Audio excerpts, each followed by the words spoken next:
Praise the name of the Lord. Isang mapagpalang araw po sa bawat isa. At sa mga sandaling ito, tayo po ay muling magsama-sama sa pagpupuri at pagsamba sa ating Panginoon. Hallelujah! At tayo po ay magpapasimula sa gawain ito. Muli nating pasimulan ang gawain ito sa pamagitan ng ating pagsamba, pagpupuri, sa pamagitan ng isang awitin, mga kapatid, praise God, na tayo ay sumasamba sa ating Panginoon, praise God, in the beauty of His holiness. Hallelujah! Praise the name of the Lord. At saan man po kayo naroon ngayon sa mga kasama namin online, let us worship the Lord, hallelujah, in the beauty of His holiness. Praise God. Hallelujah. Itaas natin ang pangalan ng ating Panginoon. Hallelujah. When I look into your holiness,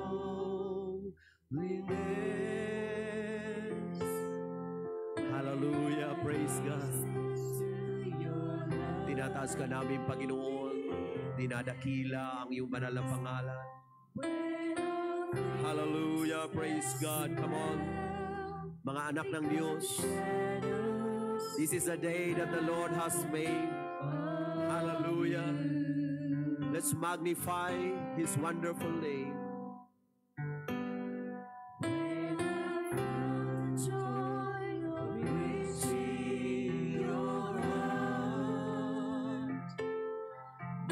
Praise the Lord, praise the Lord, praise the Lord, praise the Lord, praise the Lord, praise the Lord. Hallelujah, salamat Panginoon. Sinasambakan namin, pinataas ka namin, O Diyos. Hallelujah, napakabuti mo sa aming mga buhay. Yes, hallelujah, we worship you, Lord. I worship you.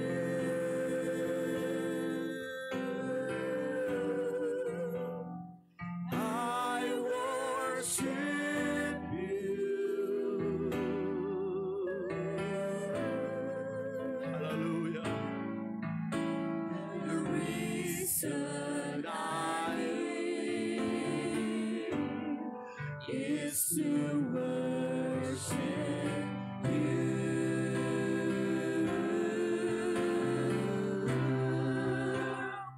I worship you. Hallelujah. I worship you. Hallelujah. The reason I live. The reason I live is to worship you. Praise the Lord. Hallelujah. Patuloy natin sambahin ang pangalan ng ating Panginoon. Hallelujah. I worship you. Hallelujah. I worship you.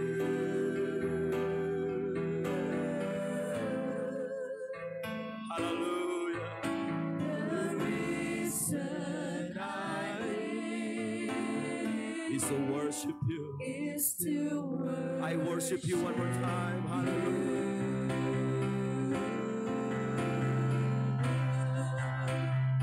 I worship you.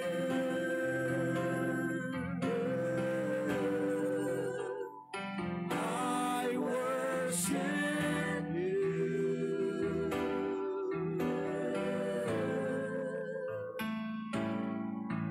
The reason I live is to worship you.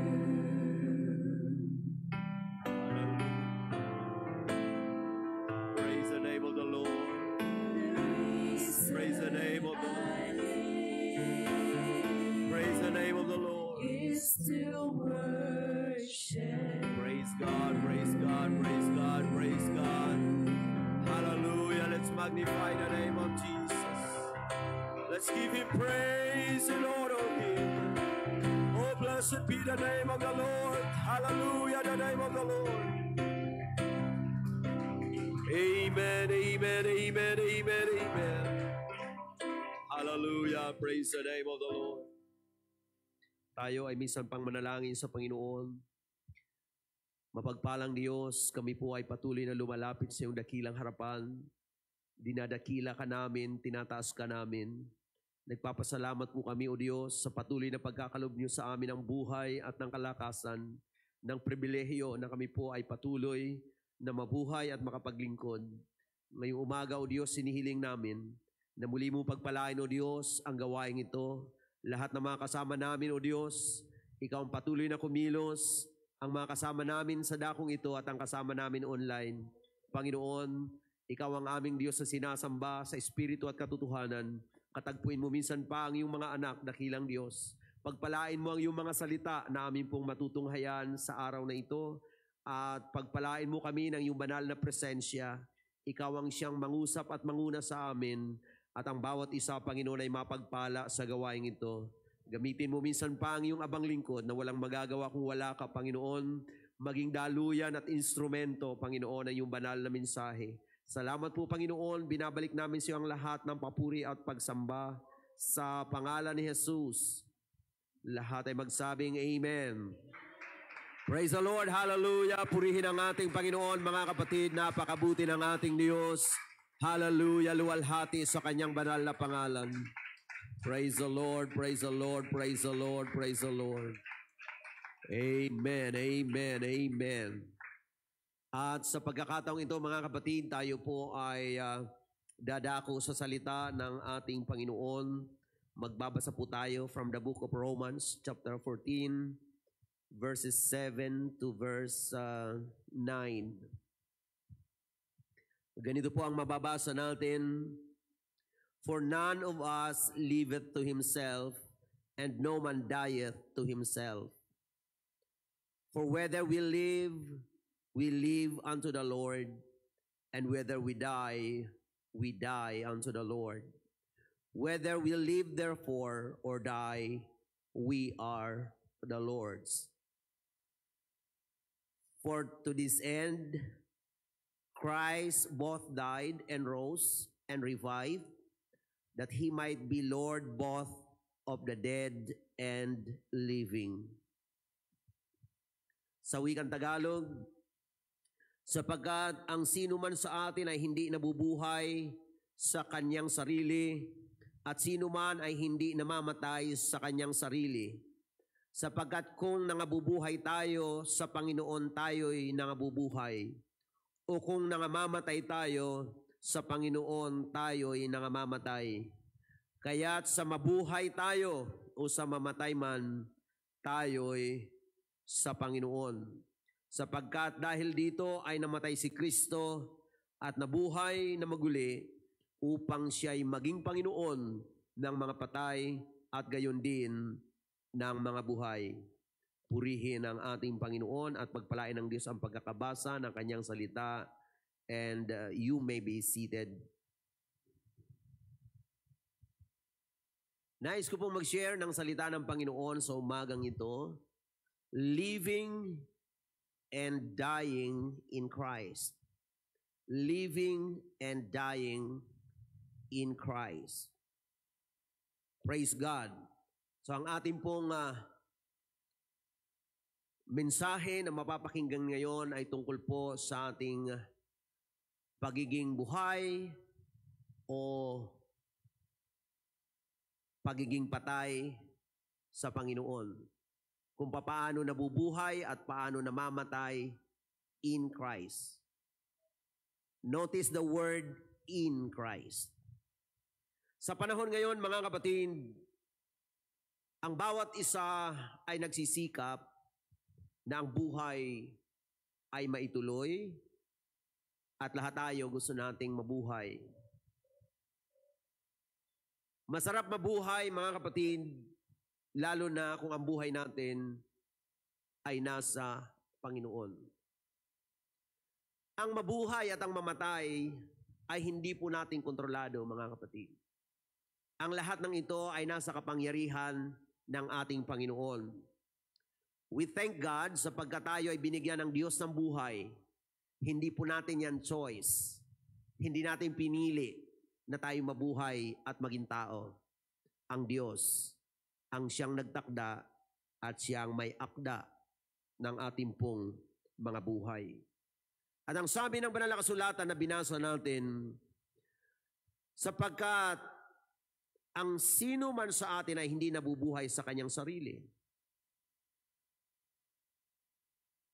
Sino man ay hindi rin namamatay sa kanyang sarili. Ang ibig sabihin po, ang buhay at ang kamatayan ay hindi para sa ating sarili, mga kapatid, na kalooban at kagustuhan. Ang buhay at ang kamatayan ay nangyayari sa kapanahunan. Nagpapasalamat tayo sa Diyos ngayon na tayo nabubuhay, and every day, sabi nga natin, every gising is a blessing. Nagpapasalamat tayo sa Diyos na tayo may buhay, tayo ay may lakas, mga kapatid, na nanggagaling sa ating Panginoon. At si Apostle Paul ay mayroon siyang binanggit, mga kapatid, tungkol sa buhay at ang kamatayan. At siya bilang mananampalataya, ang kanya pong naging katuwiran sa mabuhay o sa mamatay, tayo ay sa Panginoon. Ang ibig sabihin po, tanggap ni Apostle Paul na siya ay nabubuhay at tanggap din niya kung siya ay kukunin ng ating Panginoon. Mayroon siyang malalim na confidence or assurance, praise God, tungkol sa buhay at tungkol sa kamatayan. Noong araw, mga kapatid, nung ako'y wala pa sa Panginoon, akin pong aminin na ang pinakamalaking takot talaga sa buhay ko ay ang kamatayan. Mula nung ako'y naging bata, every time na mayroon akong nakikitang namamatay, talagang takot ako. Hindi ako takot doon sa namatay, takot ako sapagkat naiisip ko ang tao namamatay. Ganun pa man, mga kapatid, nung ang salita ng Panginoon ay naging malinaw, naging maliwanag sa atin, sa lahat ng mga tumanggap kay Kristo, nahaharap ang buhay ng tama. At kung dumarating man ang panahon na itinakda ng Diyos, mga kapatid, tayo ay humaharap sa buhay. At kung dumating ang takdang panahon na itinakda ng Panginoon sa atin, mahaharap natin yan na mayroon tayong pag-asa. Tanging ang mga mananampalataya lamang ang mayroon pong ganong katiyakan. Ngunit nais ko pong bigyan kayo ng assurance na lahat ng mga nabubuhay ngayon ay mayroon pong purpose ang Diyos bakit tayo nabubuhay. Amen. At maaaring dumadaan kayo ng mga pagsubok, ang ilan dumadaan ng mga karamdaman, wag naman po sanang kamatayan agad ang iniisip natin. Naniniwala ako na kahit yung mga nasa karamdaman ngayon ay kayang ibangon ng Diyos at bigyan ng Diyos ng kagalingan at buhay na nagpapatuloy sapagkat may layunin at plano ang Panginoon sa ating pong mga buhay. Nung makilala ko po ang Panginoon, nakilala ko ang tunay na pag-asa. At ang aking mga katanungan sa aking isipan, mga kapatid, ay nagkaroon ng kaliwanagan. At mula doon ay binigyan tayo ng Diyos ng strong confidence na sa buhay na ito, mga kapatid, ay mabuhay para sa Panginoon. At kung dumating ang panahon na tayo ay kukunin ng Panginoon, kapag tayo ay nabuhay ng tama, mamamatay tayo ng tama. Amen. Kung hindi pa babalik ang Panginoon, lahat ng tao makakaranas ng kamatayan. Pero mga kapatid,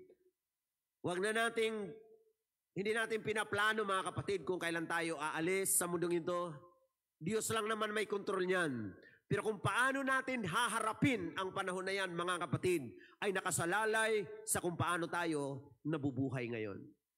Sa lahat ng mga kaibigan natin na nagikinig ngayon, mahal po tayong lahat ng ating Panginoon. At ang Diyos na nagbigay ng buhay at hininga at lakas na ating tinataglay ngayon ay ang Diyos na mayroon pong layunin bakit niya tayo nilalang.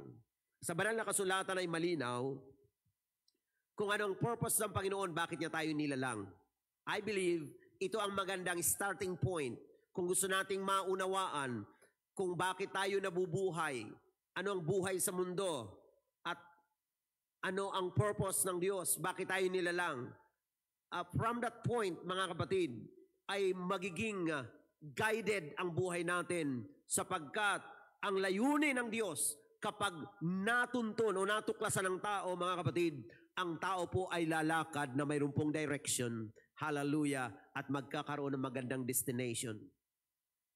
According to the Bible in the book of Isaiah 43 verse 7,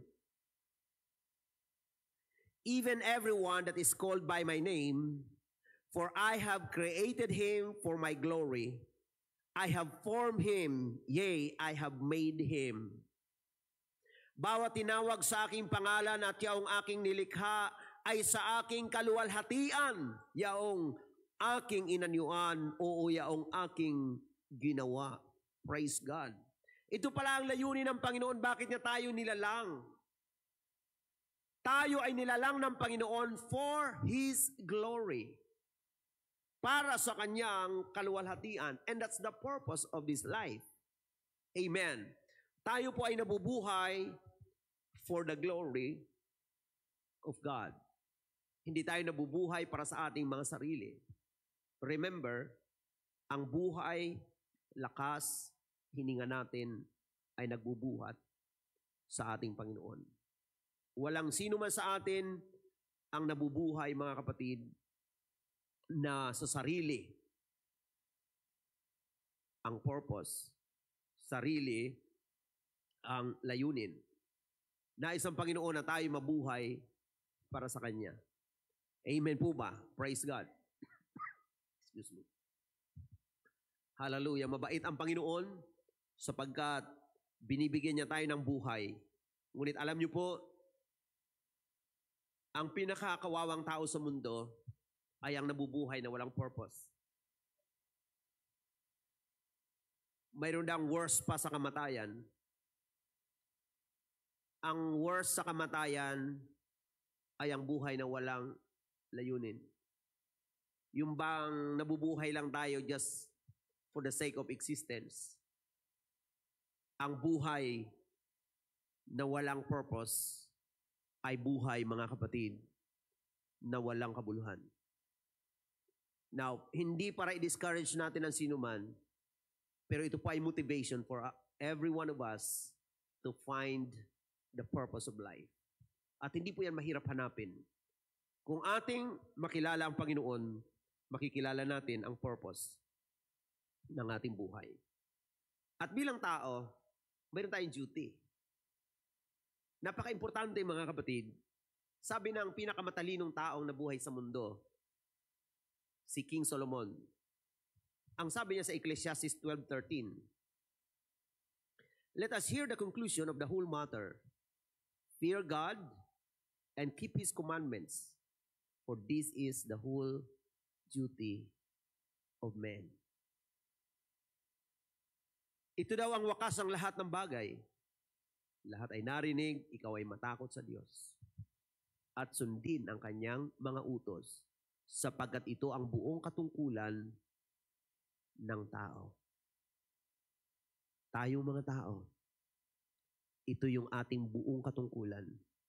At kung tayo ay nabubuhay na hindi po natin nalaman ang ating katungkulan, tayo po ay nabubuhay sa buhay na hindi po naka-align sa purpose at plano ng Panginoon.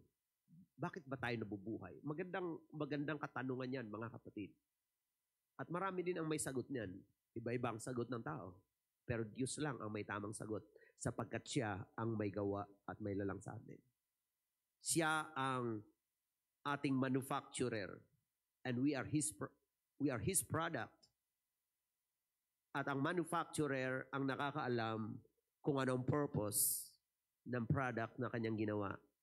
And only God knows, amen, kung ano yung purpose niya, bakit niya tayo nilalang, bakit tayo nabubuhay. Hindi tayo ang gagawa ng purpose sa buhay natin, kundi tinutuklas natin kung ano ang purpose ng Diyos na may lalang sa atin. Kaya nga po maraming mga taong napapariwara ang buhay. Why? Because they make their own purpose. Sila ang gumagawa ng purpose kung anong gusto nila sa kanilang mga buhay. Ngunit mga kapatid, mayroon pong Diyos na may lalang sa atin. Diyos na nagmamay-ari ng ating pong mga buhay. Ang ating tungkulin, matakot sa Kanya. Ibig sabihin ng matakot sa Kanya, kilalanin siya bilang Diyos. Magkaroon tayo ng banal na pagkilala at pagkatakot sa Diyos at sundin ang Kanyang mga utos. Praise God. Ito daw ang buong katungkulan natin. Nakakalungkot sapagkat maraming mga tao na wala na lang sa mundo, hindi po natuklasan kung ano ang buong katungkulan ng tao sa mundo. Hinahangaan natin ang mga taong may magandang mga plano, plano sa pamilya, plano sa society, plano sa kanilang sarili. Maaring hindi naman masama ang mga pinaplano ng ating kapwa. Ngunit kapag ang Diyos ay inilabas ng tao sa lahat ng kanyang mga plano, mga kapatid, ang tao ay gumagawa ng sarili niyang landas at siya ay hahantong sa kawalan ng pag-asa sapagkat ang Diyos lamang ang nagbibigay ng tunay na pag-asa. Isang paalaala mula sa Biblia na ang buhay po ng tao ay hindi po ganun kahaba. Nagpapasalamat tayo sa Diyos kung humaba ang buhay natin sa mundo, umabot tayo ng 80 to 100 years old. That's a blessing. But yan ay matatapos din. At pag natapos yun, ano ang susunod? Sabi ng Bible in the book of Job 14 verse 1, man that is born of a woman is of few days and full of trouble. Ang taong ipinanganak ng babae ay sa kaunting mga araw lang, few days, and full of trouble. Maiksi ang buhay at marami pang suliranin. Yun ang kalagayan, mga kapatid, ng buhay. Maiksi, marami pang trouble. Yan ang sinasabi ng Biblia. So ngayon, kung nabubuhay tayo sa isang maiksing panahon lamang at marami pa tayong kinakaharap, mga kapatid, ng mga suliranin sa buhay, sino ang pwede mag-enjoy ng buhay na ito, mga kapatid, kung wala sa Panginoon? Nais kong sabihin sa inyo na mapalad ang tao na nakakilala sa Diyos. Sapagkat kung ang buhay ay maigsi, kahit matapos na ang panahon sa mundong ito, ang kaiksian ng buhay ay hindi hadlang sa tuloy-tuloy na plano ng Panginoon. Ang buhay na ito, pansamantala. Inuulit ko, mapalad tayo kung humaba ang buhay natin sa mundo, pero ang 100 taon ay maiksi lang sa Panginoon. Amen. Kung ikumpara natin sa walang hanggan, mga kapatid, bilang mga ngaral ng salita ng Panginoon, malimit pong mabigkas ng inyong lingkod ang tungkol po sa eternity. Alam niyo po kung bakit? Sapagkat lahat po tayo, whether we like it or not, patungo po tayo sa eternity. Ang Biblia ay nagsasaad ng kaiksian ng buhay sa James 4:14, whereas you know not what shall be on the morrow, for what is your life? It is even a vapor that appeareth for a little time and then vanisheth away. Tayo daw na hindi nakakaalam ng bukas, ano daw ang ating buhay. Ito nga'y isang singaw na sa sandaling panahon ay nakikita at pagdakay nawawala o napapawi. Ganyan po ang buhay natin. Tayo ay lumilipas lang sa mundong ito. Nagpapasalamat tayo sa Diyos sa mga taon na tinatamasa natin ngayon, lalo na sa mga nakakilala sa Diyos. It is indeed a great privilege to know God, to love God, and to serve God. Hallelujah! Ngunit maiksi pa rin ang buhay. Hallelujah! At binigyan tayo ng Diyos ng napakagandang opportunity upang mabuhay tayo sa mundo in preparation for our eternal destiny. Malimit po na sa tuwing tayo ay nagbubulay sa ating mga buhay, hindi po maiwasang maisip natin ang eternity, ang walang hanggan. Bakit kailangan nating maisip ang walang hanggan? Sapagkat ang taong wise ay iniisip kung saan siya patungo.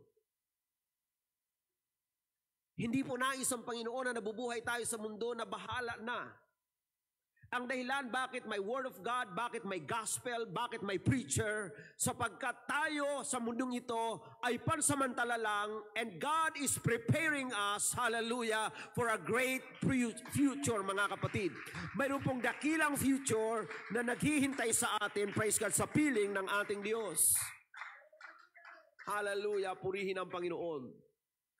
Kung tayo nakaranas sa mundong ito, mga kapatid, ng sinasabi ng sanlibutan ng magandang buhay, nais ko pong sabihin sa inyo na pagsama-samahin ang lahat ng saya na naranasan ng tao sa mundo ay hindi po pwedeng itumbas, hallelujah, sa buhay na ipinangako ng Panginoon sa mga taong magkakabit ng buhay na walang hanggan. Purihin ang ating Diyos sa buhay.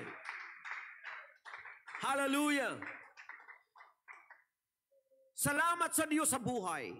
Salamat sa lakas. Salamat sa talino na binibigay ng Diyos. Salamat sa mga panahon na binibigay ng Diyos upang tayo, mga kapatid, ay mabuhay. Nagigising sa tuwing umaga, mga kapatid, hallelujah, at tayo po ay may lakas at may hininga. Lahat yan ay biyaya ng ating Panginoon. Ngunit ating pong tandaan na may nakatakdang panahon sa bawat isa, sa inyong lingkod at sa bawat isa sa atin. Naalala ko, nung araw nung ang father ko ay may karamdaman, tinanong ko yung doktor. Sabi ko sa doktor, hahaba pa kaya ang buhay ng father ko? Ang sabi sa akin ng doktor, pasensya na po, sapagkat marami na kaming beses na pahiya. Mayroon kaming mga sinabihan, nahahaba pa ang buhay, pero biglang binabawian ang buhay. Mayroon naman daw silang sinasabihan na hindi na magtatagal. Napapahiya din sila sapagkat bumabalik sa kanila malusog na malusog at malakas na malakas, sila'y namamangha. Kaya ang sabi sa akin, hindi ko po masasagot ang inyong tanong. Diyos lang ang nakakaalam. Totoo po yan. Sa mga malalakas at malusog ang katawan, magpasalamat tayo sa Diyos. Pero tandaan natin, hindi pa rin natin hawak ang ating buhay. Sa mga nagkakaroon ng mga karamdaman sa kanilang mga katawan, don't define life in terms of your sickness. Huwag niyong husgahan ang Diyos o ang sarili niyo dahil sa kayo ay may karamdaman, sapagkat ang Diyos, maraming pagkakataong hindi mabilang na ibinabangon niya ang mga taong may karamdaman at pinagagaling ng Diyos. Bakit ng Diyos ginagawa yan? Sapagkat ang Diyos ang nakakaalam ng purpose ng ating buhay. Nung araw, ako po ay nagkaroon ng karamdaman. At sa panahon na yon, mga kapatid, ako ay nagkaroon ng malalim na pagbubulay tungkol sa buhay. At sa aking pagbubulay, ang Panginoon sa aking kaisipan at puso ay nagkakaroon ng pangungusap, mga kapatid. Bigyan mo ako ng dahilan para bigyan kita ng mahabang buhay. And from that time, ako po'y nanalangin sa Panginoon at ang sabi ko, Lord, kung bibigyan mo pa ako ng pagkakataon, maglilingkod po ako sa iyo ng higit kaysa dati. Praise God.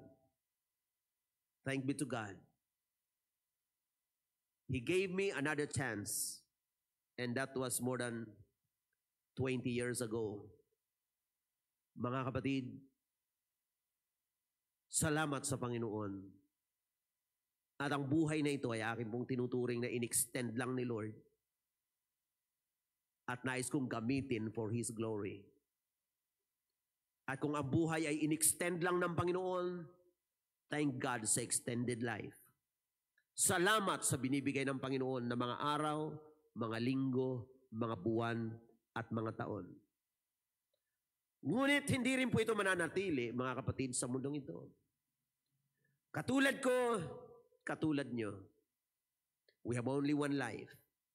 At ang sabi ng Biblia, Hebrews 9:27, and as it is appointed unto man once to die, and after that, or after this, the judgment. Itinakda sa mga tao ang mamatay na minsan. Ang pagkatapos nito ay paghuhukom. Bawat isa ay may nakatakdang panahon. Hindi tayo maglalagay ng kalendar kung kailan tayo aalis. Ang Panginoon ang siyang nakakaalam. At ang tao ay hindi natatapos sa kanyang physical na kamatayan. Ang tao ay humaharap sa Diyos as it is appointed unto men once to die. After this, judgment. Paalala po sa bawat isa sa ating mga kaibigan at mga kapatid na tayong lahat ay haharap sa Panginoon. At sa pagharap natin sa Diyos, ang sabi ng banal na kasulatan, aklat ng Romans chapter 14 verse 12, so then every one of us shall give account of himself to God. Bawat isa sa atin ay magbibigay sulit sa Diyos. Akin pong tinitingnan na ang buhay natin sa mundo ay isang magandang preparasyon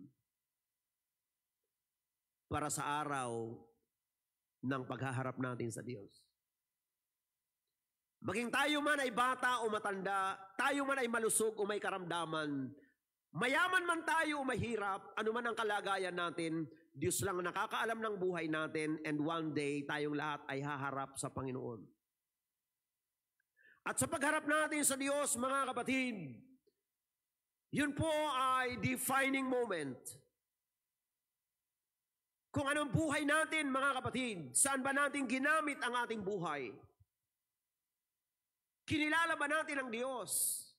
Una, buhay tayo para sa ating mga sarili. Mga kaibigan at mga kapatid, nais ko pong ipaalala mula sa salita ng Diyos na ang tao ay mayroon pong pupuntahan after this life. At ang sabi ng Biblia in the book of Matthew 25, verse 46, and these shall go away into everlasting punishment, but the righteous into life eternal. Mayroon pong dalawang lugar na tinutukoy o dalawang destiny na tinutukoy sa banal na kasulatan. Mayroong everlasting punishment at mayroong eternal life or life eternal. Ako'y naniniwala na lahat tayo ay gusto natin sa life eternal. At kung paano dinidescribe ng Bible ang buhay na walang hanggan, ito mga kapatid ko ay ang buhay sa piling ng Panginoon na wala ng kalungkutan, wala ng pananambitan, wala ng karamdaman, at wala ng kamatayan. Yan ang buhay na walang hanggan. Ngunit, ang eternal or everlasting punishment ay pupuntahan ng mga taong hindi kumilala sa Panginoon. Maaaring nabuhay sa mundo, ginawa ang kanyang personal na mga plano sa kanyang buhay, ngunit binaliwala ang ating Panginoon. Mga kaibigan, nais ko pong ipaalala sa bawat isa, maaaring sa ngayon, may mga taong hindi pinapansin ng Diyos, hindi pinapansin ang salita ng Diyos, ngunit sa katotohanan ng salita ng Diyos, lahat tayo ay gawa ng Diyos, lahat tayo ay nilalang ng Panginoon, at sa takdang panahon ng Diyos, lahat tayo ay haharap sa ating Diyos sa buhay. At sa panahon na yun, hindi ng Diyos itatanong kung gaano tayo kakilala sa mundo. Hindi itatanong kung gaano tayo makapangyarihan sa mundo. Hindi ng Diyos itatanong kung tayo ba'y mayaman sa sanlibutan ito, mga kapatid. Hallelujah! Tayo'y magbibigay sulit sa Panginoon. Saan natin ginamit ang ating mga buhay? Saan natin, mga kapatid, ginamit ang ating panahon? Kinilala ba natin ang Diyos? Ginawa ba natin ang tungkulin natin bilang tao na sinasabi ng banal na kasulatan? Mga kapatid, masarap mabuhay sa mundo kung tayo po, hallelujah, ay naka-align sa purpose at sa plano ng ating Panginoon. Opo, bagamat ang sanlibutan ay may mga problema, may mga suliranin, may mga karamdaman, mayroong mga panganib, ngunit mga kapatid, kung tayo ay nasa Panginoon, ang buhay buhay kay Kristo ang pinakamakulay na buhay. Ang buhay kay Kristo, ang buhay na may pag-asa. Buhay kay Kristo, mga kapatid. Hallelujah! Ang buhay na mayroong tiyak na magandang patutunguhan. Hallelujah! Glory to God! Glory to God! Kaya nga ang Diyos ay patuloy na nagbibigay ng pagkakataon sa mga tao na makakilala sa Kanya, mga kapatid, at magkamit ng buhay na walang hanggan. Hindi po ng Diyos nais na ang tao ay mapahamak. Ang Panginoon ay naglaan ng dako, praise God, na Kanyang paghaharian sa walang hanggan. At ang tao ay binuksan ng Panginoon, mga kapatid, praise God, ang kaparaanan kung paano ang tao papasok sa buhay na walang hanggan sa Kanyang paghahari. Sa pag-uusap ng Panginoon at ng isang pinuno ng Hudyo, mga kapatid, ay ating mababasa sa aklat ng John chapter 3 verse 3 and up to verse 5. Ganito ang sinasabi ng Biblia. Jesus answered and said unto him, Verily, verily, I say unto thee, except a man be born again, he cannot see the kingdom of God. Katotohanan sinasabi ko sa iyo, maliban ng tao'y ipanganak na muli, ay hindi siya makakakita ng kaharian ng Diyos. Sino itong tao na sinasabi ng Biblia? Itong tao na ayon sa banal na kasulatan sa nabasa natin, itong tao na nilalang ng Diyos para sa Kanyang kaluwalhatian. Itong tao na ang tungkulin ay matakot sa Diyos at sumunod sa Kanyang kalooban. Itong tao, mga kapatid, na alam natin, lahat ay nagkasala at nawalay sa Panginoon. At humantong ang tao na kailangan siyang ipanganak na muli upang siya'y makapanumbalik sa Diyos, mga kapatid. Lahat nagkasala, walang matuwid, wala kahit isa. At ang kabayaran ng kasalanan ay kamatayan, hindi lang kamatayang physical, kundi kamatayang spiritual, to the point na ang tao ay makakaranas ng eternal separation mula sa Diyos. At ang tawag diyan ay kamatayan at tinawag din siyang second death in Revelation. Pangalawang kamatayan na tumutukoy sa dagat-dagatang apoy ng impyerno, mga kapatid. At dahil sa pagmamahal ng Panginoon sa atin, mga kapatid, siya po ay naparito. Siyang Diyos na may lalang ng lahat ng bagay, siya po ay nagkatawang tao upang kunin ang lahat ng mga kasalanan na nakaatang sa atin, mga kapatid, at tayo ay Kanyang tubusin sa pamagitan ng banal na dugo. Naparito ang Panginoon upang iligtas tayo sa tiyak na kapahamakan. At ang kaparaanan ng Panginoon upang tayo maligtas ay hindi niya inilihim sa tao. Ang sabi, mga kapatid, ng banal na kasulatan, we know this verse, John chapter 3 verse 16, For God so loved the world that He gave His only begotten Son, that whosoever believeth in Him should not perish but have everlasting life. Ganun na lang ang pag-ibig ng Diyos sa sanlibutan, that He gave His only begotten Son, referring to Jesus Christ in the flesh. Amen. The sonship of God. Ibinigay niya, mga kapatid, ang Kanyang sarili. Nagkatawang tao. At ang katawang tao ay tinawag na Son of God. Nagdusa, namatay para sa atin, upang ang sino mang sumampalataya ay huwag mapahamak. That's the purpose. Huwag mapahamak, sapagkat lahat sana ay mapapahamak, kundi magkaroon ng buhay na walang hanggan. Ito ang nais ng Panginoon, magkaroon tayo ng buhay na walang hanggan. Sinabi ng Panginoon sa John chapter 3 verse 3, kausap niya ang pinuno ng Hudyo. Jesus answered and said unto him, Verily, verily, I say unto thee, except a man be born again, he cannot see the kingdom of God. Maliban ang tayo ipanganak na muli, hindi niya makikita ang kaharian ng Diyos. Ibig sabihin, malayo sa kanya ang paghahari ng Diyos. At ang sabi ni Nicodemus saith unto him, How can a man be born when he is old? Can he enter the second time into his mother's womb and be born? Paano tao ipapanganak kung siya'y matanda na? Papasok pa ba siya sa tiyan ng kanyang ina? Ipanganak na muli? Nilinaw ng Panginoon sa verse 5, Jesus answered, Verily, verily, I say unto thee, except a man be born of water and of the Spirit, he cannot enter into the kingdom of God. Sumagot si Jesus. Sino si Jesus? ang tanging tagapagligtas na nagbibigay ng kaparaanan kung paano ang tao papasok sa karya ng langit.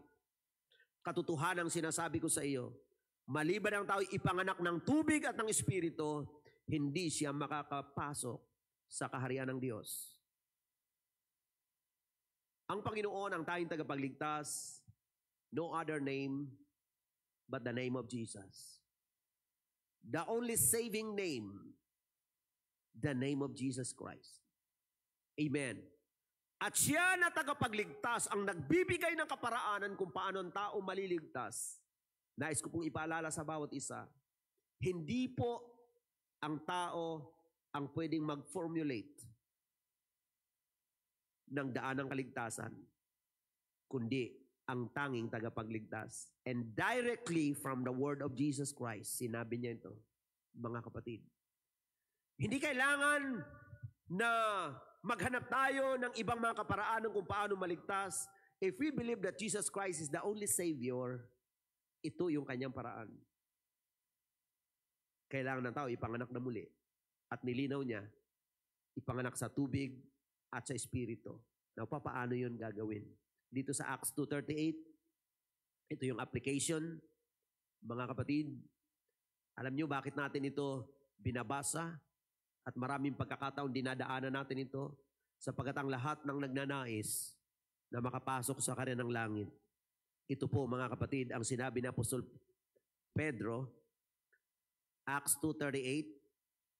Naalala nyo ba nung sinabi ng Panginoon na kay Pedro binibigay niya ang mga susi ng karya ng langit? Dito po ginamit ni Pedro. Then Peter said unto them, repent and be baptized every one of you in the name of Jesus Christ for the remission of sins, and ye shall receive the gift of the Holy Ghost. Kailangan ng tao mag-repent. Bakit kailangan magsisi? Sapagkat ang tao ay nagkasala. Be baptized, every one of you, in the name of Jesus Christ. Yung repentance, baptism in the name of Jesus Christ, ay nagre-resulta ng remission of sins.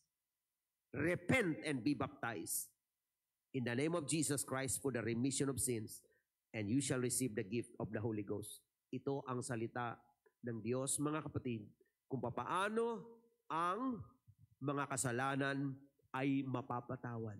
Pagsisisi, pagpapabautismo sa pangalan ng Panginoong Jesucristo. Malimit natin itong bigkasin sapagkat kahit po kaming mga mangangaral, haharap po kami sa Panginoon. At ayoko pong haharap sa Diyos, darating ang araw na inilihim ko po ang malinaw na sinasabi ng Biblia kung paano ang tao, mga kapatid ko, mapapatawad ng kasalanan. Sinabi ng Biblia, mga kapatid, ang mga nagtuturo ng salita ng Diyos ay mayroon pong pananagutan sa Panginoon. Amen. Kaya ayaw po namin itong ilihim. Maiksi lang ang buhay. Ang pangangaral, hindi naman ito forever, mga kapatid. Ngayon, ako'y nagpapasalamat sa Diyos, mayroong buhay at may lakas na nagagamit upang ipangaral ang salita ng Panginoon. Pero kahit po kaming mga mangangaral, kami po ay mayroon ding takdang panahon na katulad po ng bawat isa sa atin. Tayong lahat may nakatakdang panahon at haharap tayo sa ating Panginoon. Ngayon, mga kapatid, kung tayong lahat ay haharap sa Diyos, kailan natin paghahandaan ang bagay na yan? Maaring sabihin ng ilan, ay pastor, ako'y malakas pa, malusog ang aking katawan, saka na lang yan. Tanungin natin ang Biblia, kailan ang tamang panahon para sa ating kaligtasan? Aklat po ng 2 Corinthians chapter 6 verse 2. Ganito ang sinasabi ng banal na kasulatan. For he saith, I have heard thee in a time accepted, and in the day of salvation have I succored thee.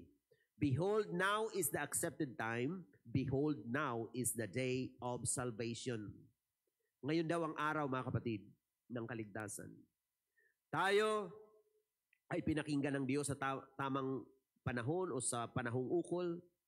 Sa araw ng pagliligtas, tayo sinasakluluhan ng Diyos. At ang sabi niya narito, ngayon ang araw ng kaligtasan. Now is the day of salvation. Kaya nga sa mga kaibigan nating nakikinig ngayon, hindi po aksidenteng nakikinig kayo. Marahil hindi nyo sinadya na mag-open ng pangangaral sa inyong mga gadget, sa inyong mga laptop. Nandyan kayo, naka-online kayo, nakikinig kayo. It's not an accident. May purpose ang Diyos dyan. May layunin ang Panginoon sa inyong mga buhay. sapagkat mahal kayo ng Panginoon. Gusto ba nating malaman kung gaano nagkaroon ng malaking confidence si Apostol Pablo sa kanyang buhay? Siya yung nakita ko sa Bible na tao na habang nabubuhay pa, handang-handa na siya anytime na dumating yung kanyang pagpanaw. Alam niyo, isang magandang preparasyon, mga kapatid, yung habang nabubuhay ka, habang may lakas ka, malinaw sa isip mo na itong panahon mo sa mundo, pansamantala lang to. At tinitiyak ko sa inyo, malaki ang maitutulong ng ganong klaseng mindset. Kung paano natin haharapin ang buhay, paano tayo mabubuhay sa prinsipyo na mayroon tayong orientation for eternity. Because whether we like it or not, mga kapatid, nasabi ko nga sa inyo yan lagi, na talagang iiwanan natin tong mundong to, mga kapatid. Aalis tayo sa mundong ito. Ngayong panahon, nabubuhay tayo. Ngayong panahon, naririnig niyo ang mga ngaral na ito. Ngunit lumilipas, mga kapatid, ang mga tao. Lumilipas ang panahon. Redeeming the time because the days are evil. Lalo sa panahon ngayon, mga kapatid. Sa panahon ngayon na kung saan ang mga tao ay nagugulat tayo, mga kaibigan natin, mga kakilala natin, minsan mga mahal natin sa buhay ay nababalitaan na lang natin, umalis na. Now, hindi ko ito sinasabi para matakot tayo o kaya kabahan tayo. Sinasabi natin ito yung totoong buhay sa mundo. At kailangan harapin natin ang buhay sa tamang paraan. At upang makapabuhay tayo ng tama, kailangan nakatuon tayo sa Diyos.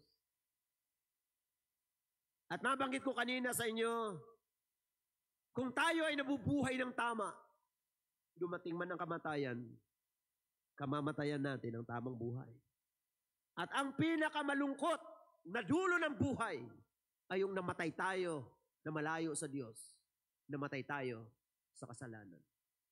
Hindi po ba ang pangyayari ngayon sa mundo ay pagkakataon upang ang mga tao samantalang maraming mga katanungan sa kaisipan, ito ang pagkakataon upang mabigyan ng Diyos ng kasagutan, mga kapatid kong minamahal, na ang mga tanong natin ay may tiyak na sagot ang Diyos. Tanong tungkol sa buhay, tanong tungkol sa kamatayan, ang Diyos, mga kapatid, ay mayroon pong kasagutan.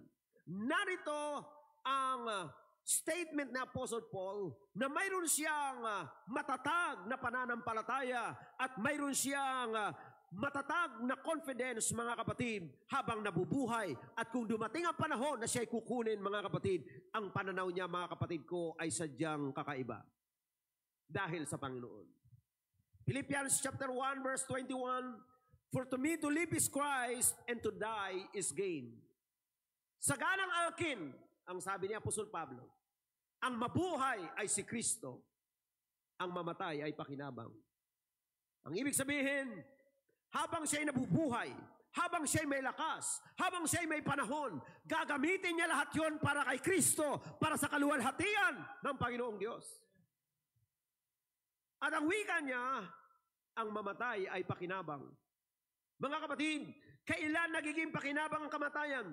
Ang kamatayan ay nagiging pakinabang lang kung ang buhay natin, mga kapatid, ay ginagamit natin para sa kaluwalhatian ng ating Panginoon. Doon lang magiging pakinabang ang ating kamatayan.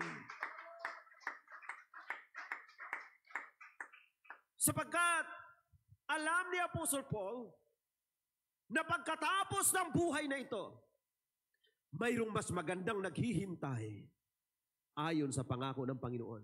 Kaya ang sabi niya, to die is gain. Para sa kanya, ang kamatayan is just a transition from temporal to eternal. Hallelujah. Ibig sabihin sa kanya, mga kapatid, ang mabuhay ay si Kristo. Si Apostle Paul, marami din siyang mga problema sa mundo. Ang dami niya rin mga pain, ang dami niya rin mga hapis, mga kapatid. Ang dami niya rin mga pagdurusan na naranasan. Pero ang sabi niya, sa akin, ang mabuhay ay si Kristo. Habang may buhay, habang may hininga, gagamitin ang buhay para sa kaluwalhatian ng Diyos. At kung matatapos ang buhay, ang sabi niya, ito'y pakinabang. Mga minamahal na mga mananampalataya, ang ating buhay sa paglilingkod sa Diyos, hallelujah, ay hindi po kalugihan. Maaaring mayroon tayong mga sacrifices na ginagawa ngayon. Naglilingkod tayo sa ating Panginoon. Maaaring tayo ay mayroong mga persecution. Marami tayong nararanasan ng mga hamon sa ating buhay sa paglilingkod sa Diyos. Ngunit mga kapatid, magpakatibay tayo, magpakatatag tayo. Sabi ni Apostol Pablo, ang mamatay ay pakinabang. Hallelujah. Kaya nga si Apostol Pablo, maraming pagkakataon siya ay nasa bilangguan. Siya mga kapatid ko ay nagdurusa, ngunit siya ay sumusulat sa mga mananampalataya na ang mga mananampalataya ay dapat mag-rejoice lagi. Amen. Na ang mga mananampalataya ay dapat magpakatatag.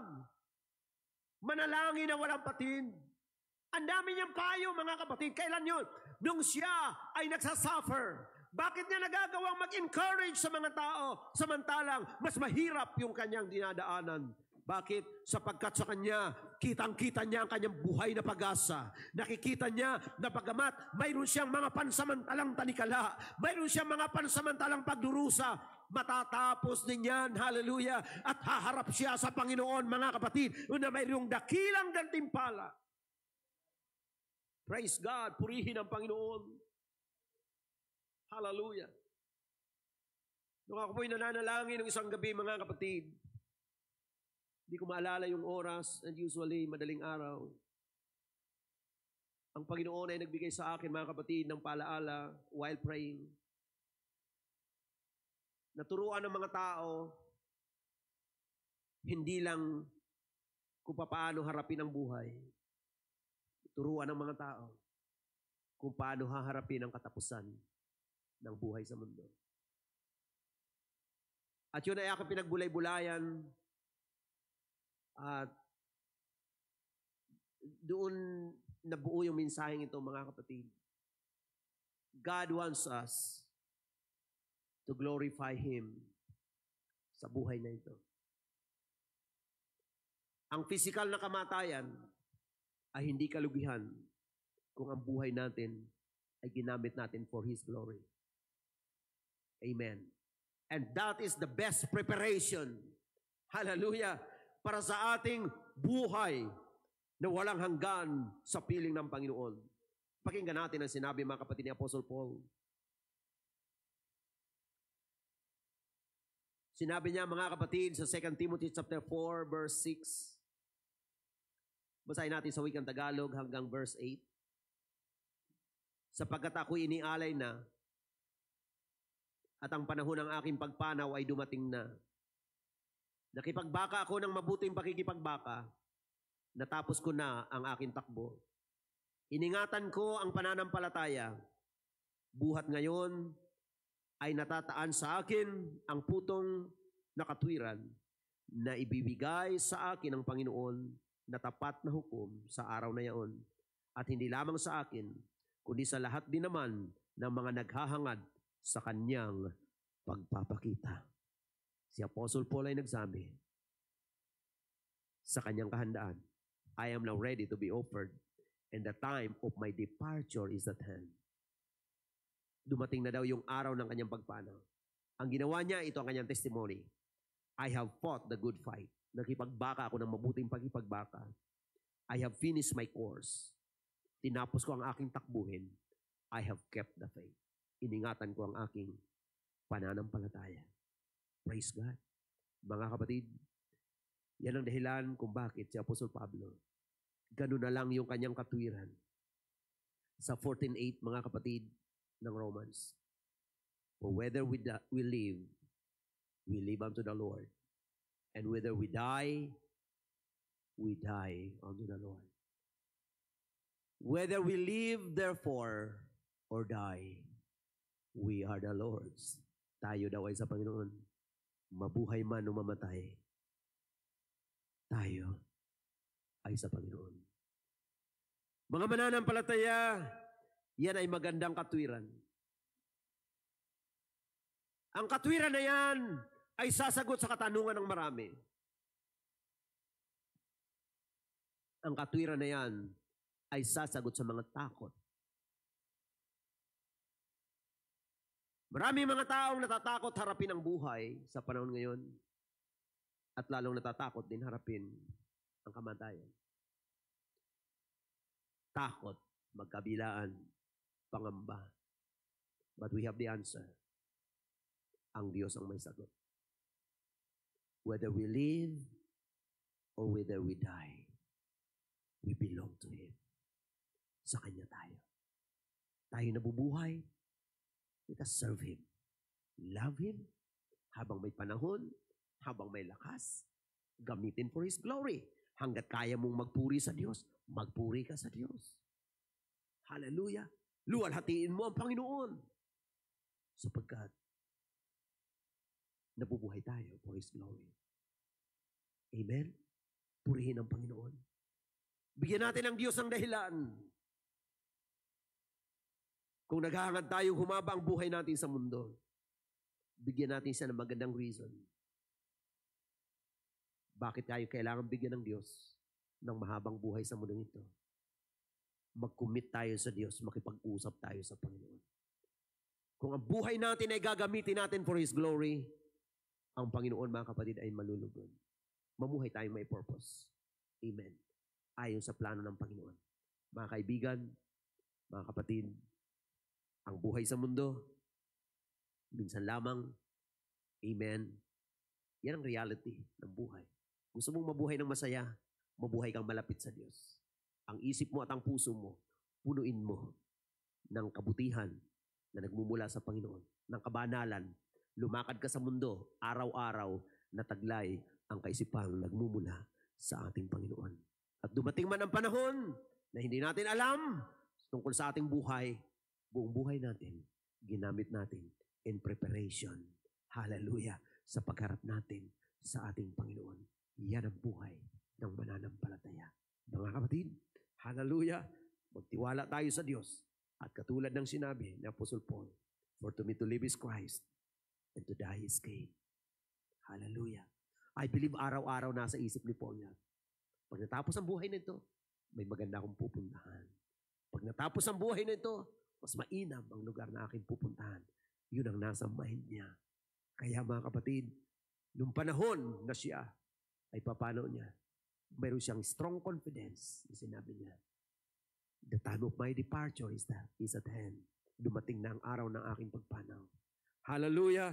Mga kapatid na minamahal, nandito pa tayo sa mundo, nabubuhay pa tayo. Maging malinaw sa atin, bakit tayo nabubuhay? Gamitin natin ang buhay natin for the glory of God. Huwag natin sayangin ang mga panahon tayo malakas, panahon na tayo may mga kakayanang gawin natin para sa kaluwalhatian ng ating Panginoon. Bakit? Sapagkat hindi natin alam, mga kapatid. Let us be wise. Let us live for God. And if we die, we will die for Him. Glory to God. Magbulay tayo sa Diyos, mga kapatid. Praise the name of Jesus. Kailan pa ba natin ibibigay ang ating buhay sa Panginoon? Mahal tayo ng Diyos, mga kaibigan, mga kapatid. Hallelujah. Nabubuhay tayo sa isang limitadong panahon. Amen. We thank God for this privilege na tayo nabubuhay. Ngunit mga kapatid, hindi po laging ganito. There will come a time. Darating yung appointed time. Haharap tayo sa Panginoon. This is not to discourage you, but this is to prepare each and every one of us. Hallelujah. For God's wonderful promises. Amen. Kaibigan, kailan mo pa ibibigay ang buhay mo sa Panginoon?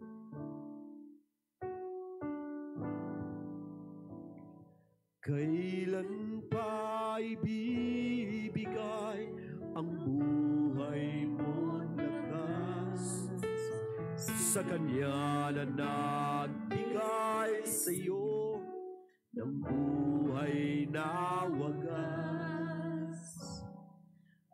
Hallelujah. Magtiwala tayo sa Panginoon. Kaibigan, kailan mo pa isusuko ang buhay mo sa Diyos?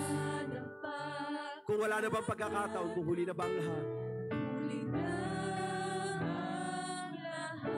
Kaibigan, ang panahon na pinahintulot ng Diyos na mapakinggan mo ang mensaheng ito ay isang pribilehiyo upang ipagkaloob ng Diyos sa iyo ang buhay na walang hanggan, kaligtasan. Isuko ang buhay kay Kristo. Ialay ang sarili sa Diyos. Pagsisihan at talikuran ng mga kasalanan.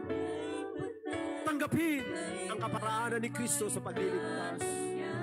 At magkamit tayo ng buhay na walang hanggan. Nandito tayo sa mundo just for a period of time.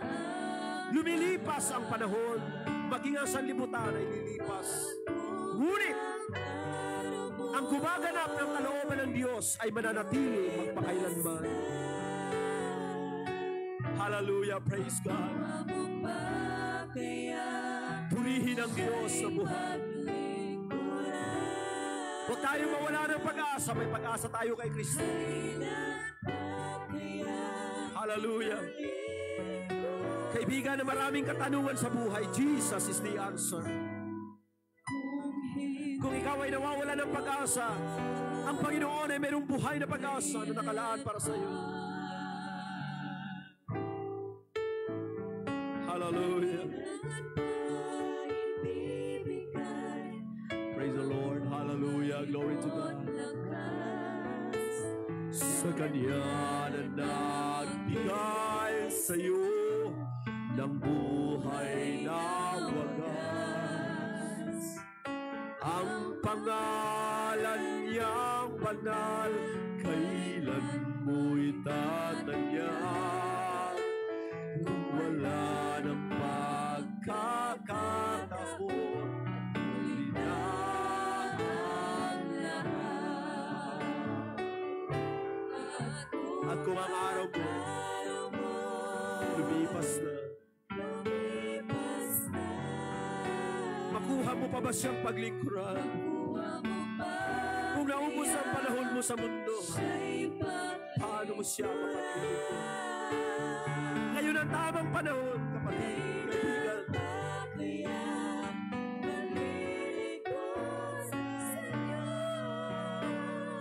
Hallelujah, now is the time.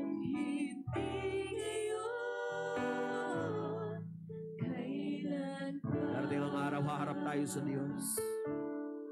Anong ginawa mo nung ikaw ay nabubuhay? Saan mo ginamit ang buhay mo, ang panahon mo? Ang buhay sa mundo ay minsan lamang. Gaano man kainam ang iyong buhay. Bawat araw, bawat gawa ng iyong kamay, pagbibigay sulit sa may kapal. Ano ang ginawa mo nang ika'y nabubuhay? Naglingkod ka ba sa Diyos ng lubusan? Saan mo ba ginugol ang iyong mga araw? Ikaw ay haharap sa may kapal. Ano ang ginawa mo nang ika'y nabubuhay? Naglingkod ka ba sa Diyos ng lubusan? Saan mo ba ginugol ang iyong mga araw? Ikaw ay haharap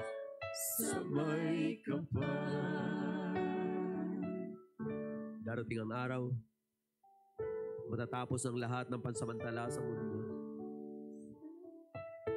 Lahat tayo ay haharap sa Panginoon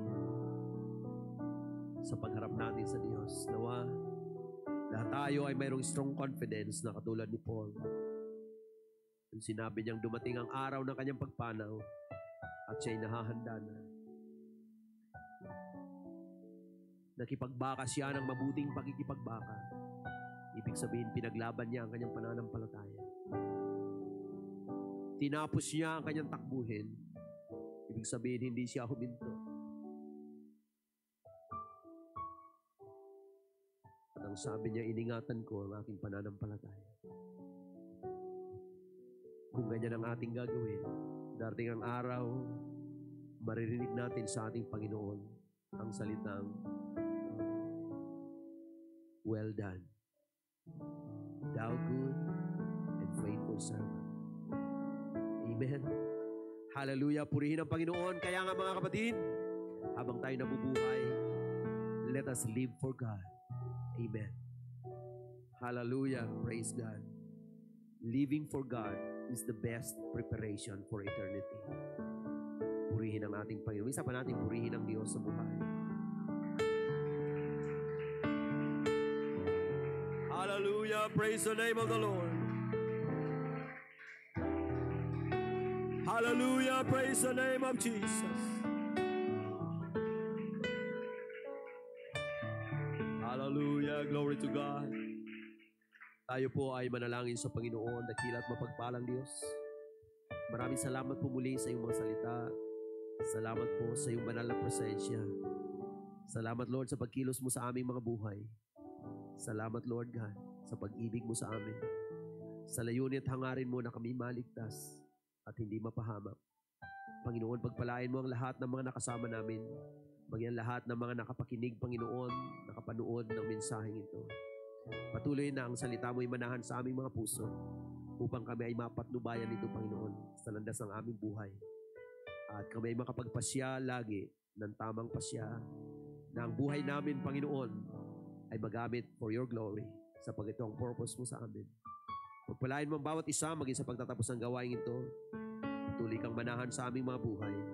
Sa mga kaibigan namin, Lord, na nakapanood sa mensahe o nakapakinig, patuloy kang magpala ng kaligtasan sa kanilang mga buhay.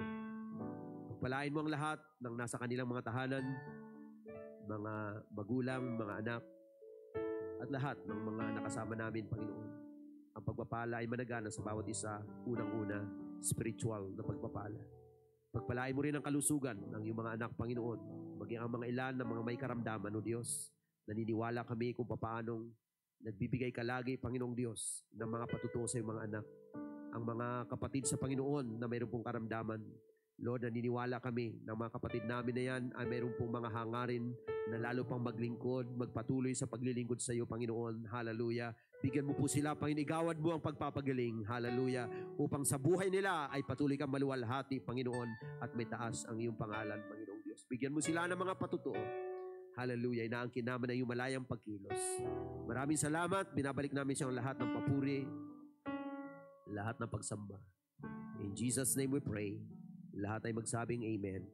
Isa pa natin purihin ang Diyos sa buhay, mga kapatid. Hallelujah. Praise God, praise God, praise God. Hallelujah. Amen and amen and amen. Praise God. At minsan pa, maraming salamat po sa panahon na kami po ay inyong sinamahan. Pagpalain po tayong lahat ng ating Diyos na buhay at saan man po kayo naroon, ang biyaya ng Diyos ay managana po sa ating lahat. Thank you and God bless us all.